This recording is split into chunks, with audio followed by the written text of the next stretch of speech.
मरे जालो परिस्थिती अशी आहा जेन्ना एक मनीस भियेता आपल्याक एक कोरन्याचेर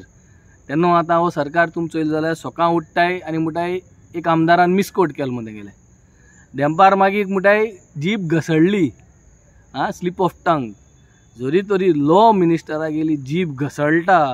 स्लीप ऑफ टंग जाता एक जायफ ऑर्डर लायची पडना हे म्हाका सदां कुरकुरीत जालो आसता हेंक सगळी खबर आहा सो म्हाका सदां हेजेर एक्शन घेवपा जाय जीब घसडली म्हणटा तें कथार येना जीब कोणाची घसडता ते धाकटे भुरग्यांक देखून जीब घसडना आजकाल लॉ मिनिस्टर जीब घसडता लॉ मिनिस्टर खबर आहा की ड्रग्स गोंयभर मेळटाय म्हूण हें आमी एसेंब्लींतूय सांगलोलें सो ANC जी आहा एंटी नार्कोटीक सेल आहा तें वचपा जाय आनी हेको विचारपा जाय बाबा कितें जालें तें चवकशी करपा जाय कित्याक हेंक खबर आहा हेंक नाक पोंदार आज सगळ्या ड्रग्स प्रत्येक every school there is drugs that is happening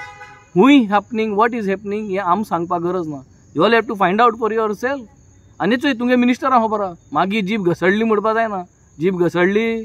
कितें तें सदांच जीब घसडपा जाता लॉ मिनिस्टराक जीब घसडपा जाता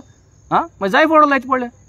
जीब घसडना जावपाक म्हाका सदां हेच पयलीं सदां कुरकुरीत जालीत आसताय आनी हेजेर स्ट्रॉंग एक्शन घेवपा जाय हेजेर जीब घसडली म्हणटा is not a reason you have to make sure that take action against these drugs जरी तरी आज सगळ्या गोंया आहाय जाल्यार लॉ एनफोर्समेंट एजन्सीज ज्यो आहाय they have to act they have to ensure that it is been crack down and there is no drugs in the state of Goa.